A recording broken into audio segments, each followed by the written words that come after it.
Bonsoir à tous. Donc après vous avoir fait le débrief qui me rend très furieux du match de l'OM ce soir contre Brighton, de vous avoir fait une vidéo pour envoyer un message à l'équipe de se sortir les doigts du cul et de se bouger, on va faire une vidéo, on va envoyer un message, en tout cas moi, et j'espère que tout le peuple marseillais le fera, un message envers la direction et envers les supporters. Tout d'abord la direction. Mon cher, comme pour l'instant tu es pour le moment l'unique chef de la direction, mon cher Pablo Longoria. Mes chers membres de la direction, pour ceux qui sont encore considérés comme membres de la direction de l'OM après cette grosse tension d'il y a à peu près 3 ou 4 semaines. Ce qui se passe actuellement à l'OM n'est pas globalement l'intégralité de ce qui se passe à l'OM n'est pas entièrement de votre faute, mais elle y est quand même. Notamment sur le mercato de l'été de l'Olympique de Marseille. Vous avez vendu plusieurs cadres de l'Olympique de Marseille. Qui, pour le choix du coach, on va en parler juste après, qui ont fait régresser l'Olympique de Marseille. Je parle notamment de la vente de Matteo Kendouzi, la vente d'Alexis Sanchez, la vente de Dimitri Payet, sans aucun respect pour lui. On va en parler tous ensemble. Donc on va faire le point sur le mercato d'été de l'Olympique de Marseille.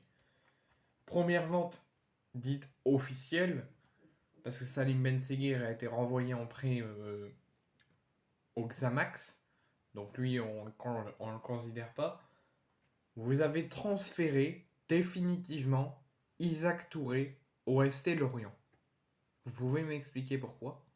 D'un jeune d'âgé de 20 ans, d'à peine 20 ans, qui a énormément de talent dans le football, qui a énormément de capacité à aider et à solidifier la défense marseillaise, qui fait plus de 2 mètres, qui peut nous permettre, quand on est en galère sur le corner, qu'on a du mal à marquer, qui peut nous permettre de passer devant au score et de marquer, qui peut nous aider quand l'OM a sa défense un petit peu fragilisée à la ressolider. Il nous l'a fait plein de fois quand il a joué à l'OM, il nous a fait énormément de bien en défense. Il a énormément de talent, énormément d'envie. Dès qu'il est titulaire, il montre énormément d'envie. Il pouvait nous faire énormément bien en défense. Pourquoi l'avez-vous revendu définitivement au FC Lorient? Il se plantera au FC Lorient. Il peut faire peut-être un tout petit peu de bien au FC Lorient, mais il aurait fait plus de bien à l'Olympique de Marseille. Il n'aurait pas tué sa carrière au FC Lorient. Avec tout le respect que j'ai pour le coach Régis Lebris, ses supporters et le club. Peut-être pour lui, ça lui fait du bien d'aller au FC Lorient et de jouer plus de minutes de jeu. C'est tout bénéf pour sa carrière, je lui souhaite bonne chance. Mais je pense qu'il aurait mieux accéléré sa carrière, il aurait mieux fait progresser sa carrière à l'Olympique de Marseille. Parce que je pense, oui, peut-être il a joué très très très peu de minutes avec Tudor et avec Marcelinho. Mais je pense que là, il aurait pu faire énormément de bien à l'OM, surtout avec ce qui se passe en ce moment et la défense très fragilisée. Il aurait pu, on se dit, ah, Gigot est absent, bah on met Isaac Touré. Il y a un petit peu le même calibre et la même capacité que Chancel Mbemba.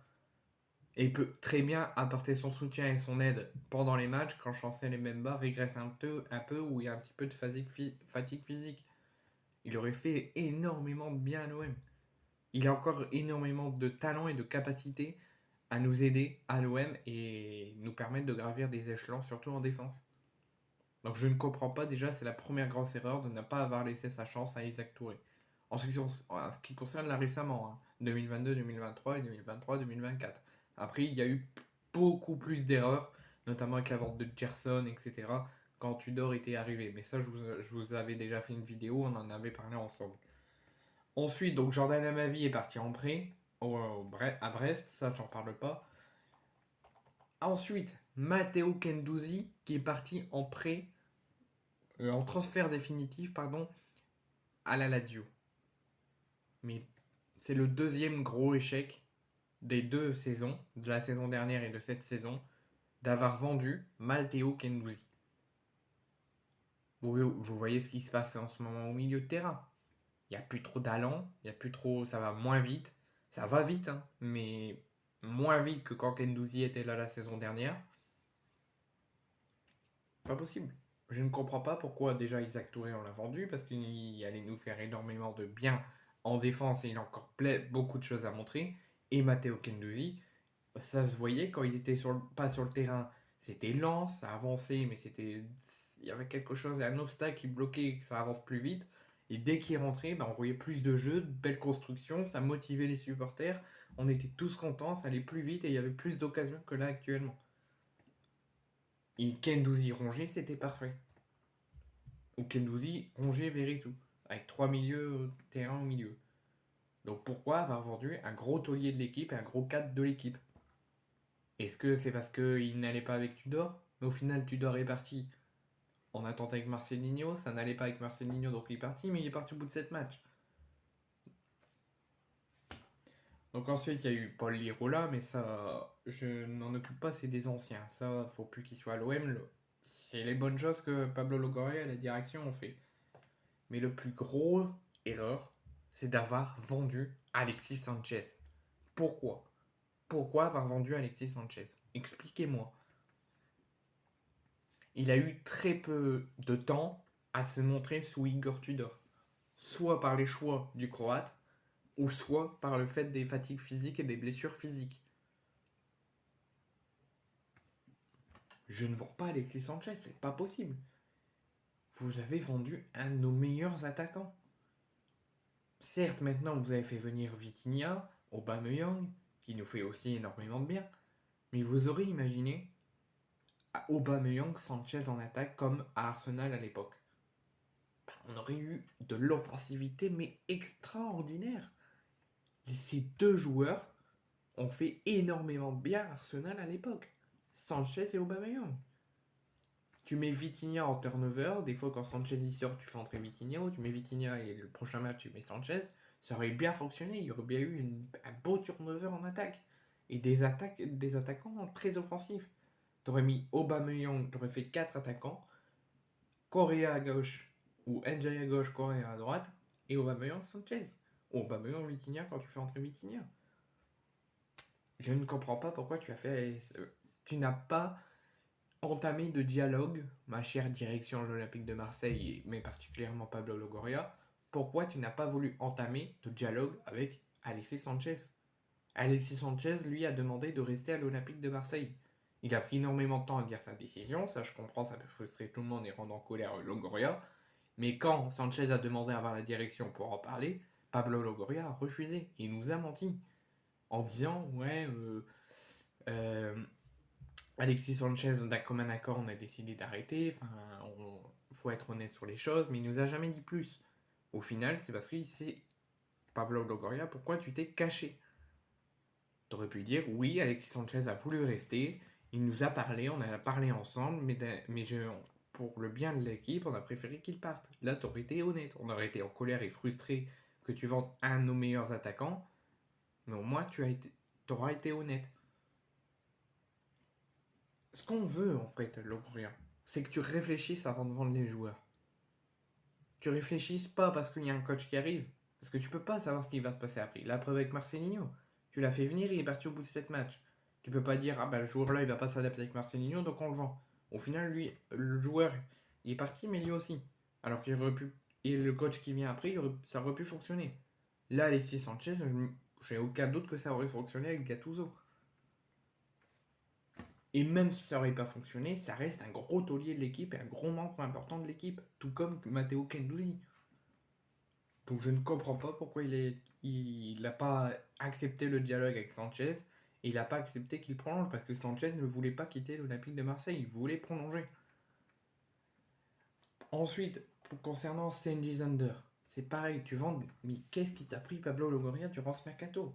Tu vends, tu fais de l'irrespect surtout envers Dimitri Payet, on en parlera juste après. Tu vends nos gros tauliers de l'équipe et nos gros cadres de l'équipe qui apportaient de la bonne humeur et de l'envie, de l'intensité pendant les matchs. Matteo Kendouzi, ça allait beaucoup plus vite, ça se voyait. C'était lent avant qu'il rentre et dès qu'il rentre, ça va beaucoup plus vite, ça va beaucoup vers l'avant. Ça s'envole vers l'avant et on voit plus d'occasions et plus de jeux pour l'OM. Tu le vends alors que c'est un gros cadre de l'équipe, un gros membre important au milieu de terrain. Tu vends Sanchez, qui est un de nos meilleurs attaquants, qui n'a pas eu beaucoup de chance de se montrer la saison dernière et je pense qu'il aurait fait une saison exceptionnelle S'il aurait eu sa chance et qu'il aurait prolongé, que Longoria aurait accepté,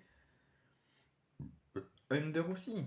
On est tous humains. Il y a des moments où on va être moins bien, on va pas être en forme, on va avoir des jours sans, des jours avec. C'est pareil pour les joueurs. C'est des joueurs professionnels sur le papier, mais c'est des êtres humains à l'extérieur. Sanjay Thunder a eu beaucoup de mal-être, a eu beaucoup des performances catastrophiques, des performances médiocres, parce qu'il y a des moments où on n'est pas bien, on n'y arrive pas, on tente, mais on n'y arrive pas, on n'en fait pas une belle performance. Au lieu d'essayer de... C'est ça le problème, Longoria et la direction n'entament pas de dialogue. Il faut entamer du dialogue, il faut essayer de voir qu'est-ce qui peut aller pour faire progresser. Là, Under, ça n'a pas fonctionné, il y a eu beaucoup de mauvaises performances, tu n'as pas essayé de l'encourager, tu l'as fait partir. Le seul problème, moi qui disais qu'il n'y a pas question d'argent à l'OM, c'est l'argent, c'est les finances, l'histoire de les stabiliser.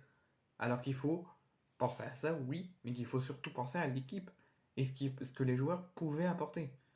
Là, tu vends trois gros tauliers, très gros tauliers de l'équipe. Matteo Kendouzi, du coup, ça supprime de l'intensité dans l'équipe. Sanchez, il marquait des buts sur des buts, il était même meilleur buteur de Ligue 1. Enfin, en tout cas, il était tout proche de l'être. Et j'en parle pas de Dimitri Payet, c'est ta plus grosse erreur, ta plus grosse connerie que tu as fait. Sanchez, c'est très limite. Ça ne dépasse pas encore la limite des conneries que tu peux faire. Mais Dimitri Payet, ça passe clairement au-dessus. Et Dimitri Payet, t'aurais pu tout de même rester aussi.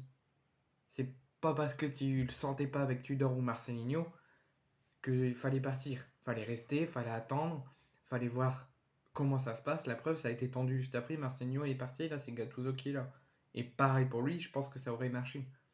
Il aurait peut-être moins joué de temps de jeu, mais un petit peu plus quand même, et il aurait plus montré ce qu'il vaut. Donc je reviens à Longoria, t'as dépassé la limite Longoria. Tu as vendu 5 joueurs importants de l'équipe qui nous faisaient énormément de bien ces dernières années. Kendouzi, Sanchez, Under, Payet, et j'en oublie un.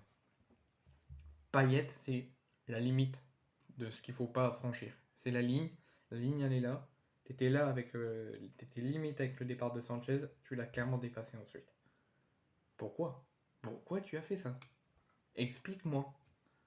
On ne vend pas Dimitri Payet, il était intransférable. Oui, t'as fait un commun accord avec Payet. Payet fait aussi, je suis aussi en colère contre lui de n'avoir pas entendu. Mais là, le fait d'avoir vendu Dimitri Payet au Vasco des Gama, c'est ta plus grosse connerie que t'aurais pu faire.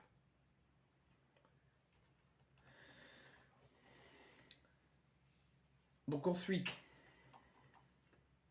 il y a eu le départ aussi de Kolasinac. Bon ça, donc si on revient un petit peu sur le point du mercato récent, donc du mercato d'été de la direction phocéenne, avant toutes ces tensions, tout ça, l'arrivée de Gattuso, le départ de la démission de Marcelinho, tout ça, concernant les joueurs, après on va parler du choix du coach, concernant les joueurs, tu as commencé des conneries et de faire beaucoup d'erreurs quand Tudor est arrivé, qu'il y a eu beaucoup de friction, tu as supprimé le dialogue, alors avant tu dialoguais énormément, dès que Tudor est arrivé, que ça ne fonctionnait pas avec les joueurs, surtout avec Gerson, tu as stoppé les négociations, les dialogues et tu n'as plus dialogué avec personne. Et ça, c'est la plus grosse erreur, en même temps que d'avoir vendu Payet et Sanchez et plusieurs tauliers de l'équipe, c'est la plus grosse erreur que tu as pu faire. Donc, si on fait le point sur le mercato d'été au niveau des départs est complètement raté de la part de la direction phocéenne, mais en particulier Pablo Longoria. Tu as totalement raté, tu as fait énormément d'erreurs au niveau des départs. Et ça ne doit plus se produire. Tu as fait régresser l'équipe.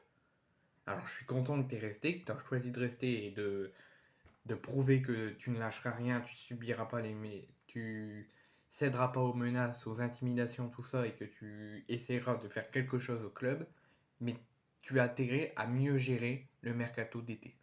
Enfin, ou les prochains mercatos, que ce soit hiver ou été, de mieux les gérer, surtout au niveau des départs. Et de bien réfléchir, et surtout de conserver le dialogue, c'est très important.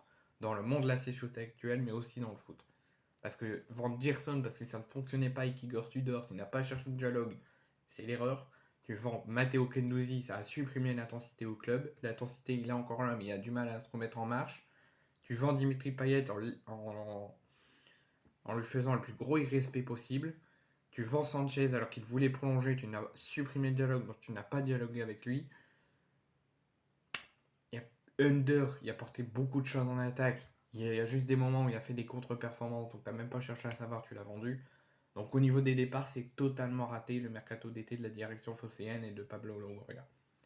Ensuite, où c'est peut-être mieux réussi et que Pablo Longoria a mieux réfléchi, c'est au niveau des arrivées, où là ça a été largement mieux. Il y a eu plusieurs joueurs d'expérience, mais que je suis surtout très en colère que Pablo Longoria et la direction phocéenne n'aient pas cherché quelqu'un, ou n'aient pas engagé quelqu'un, ou n'aient pas essayé de mieux progresser en les adaptations des recrues estivales.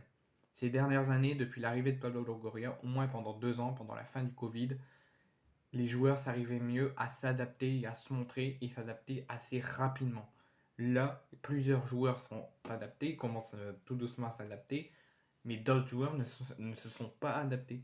Aubameyang, il y a beaucoup d'erreurs, il marque en Europa League, il fait énormément de bien. En attaque, ça se voit que c'est costaud, mais il a encore du mal à s'adapter. Et ça, c'est pas normal.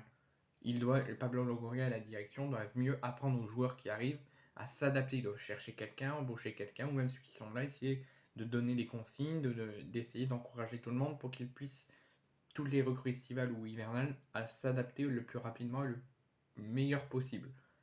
Mais ça aurait été peut-être plus facile pour Aubameyang si Sanchez serait resté. Ils auraient gardé le contact, les consignes d'Arsenal, et peut-être ils auraient mieux apporté au niveau offensif.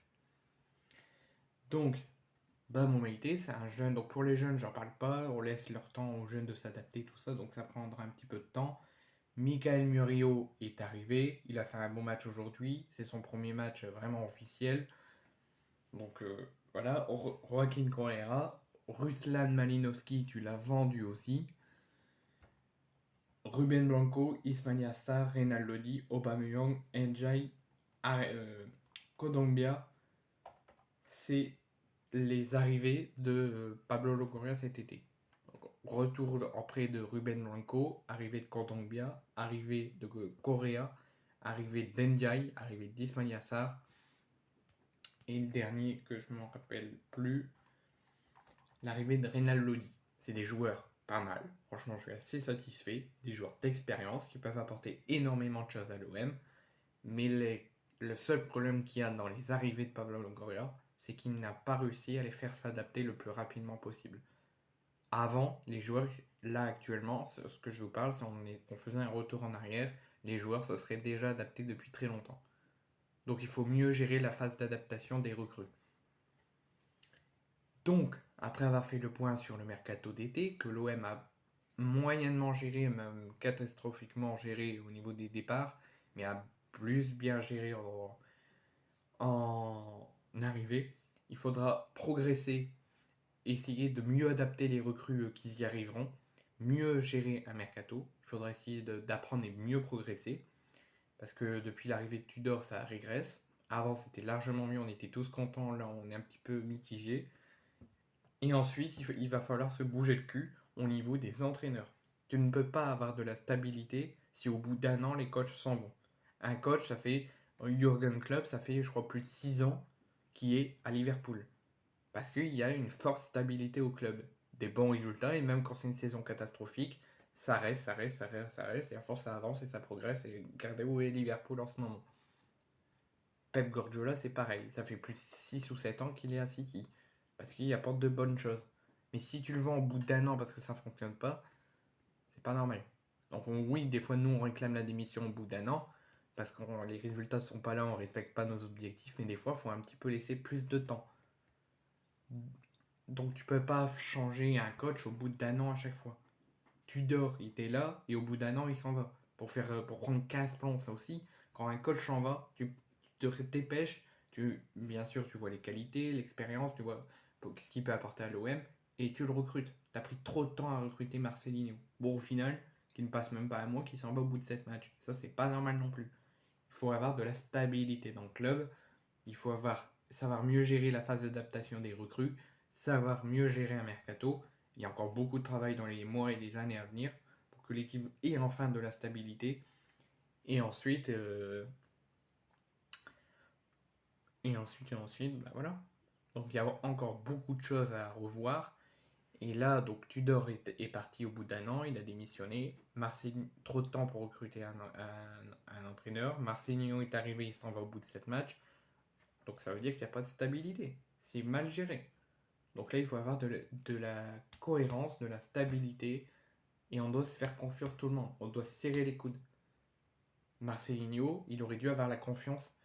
Au lieu de s'écrouler, Pablo Longoria ou la direction, au lieu de vous écrouler, vous auriez dû avoir de la confiance et essayer de se souder tous et peut-être mieux réussir à adapter les coachs qui arrivent quand il y a beaucoup de pression. Ne jamais rien lâcher. C'est notre devise, nouvelle devise. Donc là, on a eu Gattuso, je pense qu'il peut bien apporter à l'OM et j'espère qu'il ne partira pas au bout d'un an parce que son contrat est très peu stable. Pourquoi l'avoir recruté un an plus un an en option? Pourquoi pas faire un contrat de 2 ans sec? Même si ça se passe mal aux premières saisons, ça peut très bien se passer en deuxième et après ils peuvent amener à prolonger et rester plus longtemps. Parce que là, Pablo Longoria, il a fait une grosse erreur avec Gattuso, il a fait un an plus un an en option, et si l'OM ne finit pas dans le top 4 sur sa première année de contrat, il est viré et on va déjà devoir se remettre à chercher un nouveau coach. Pourquoi? C'est pas normal. Tu dois mettre 2 ans de contrat sec, même si ça se passe mal la première saison, tu le gardes lors de la saison suivante et peut-être il fera mieux. Et si ça va pas mieux, bah tu changes. Mais c'est pas possible. Donc maintenant on se réveille, on se remobilise tout, on essaie d'apprendre à mieux gérer les choses et on montre qui on est, on montre ce qu'est l'OM.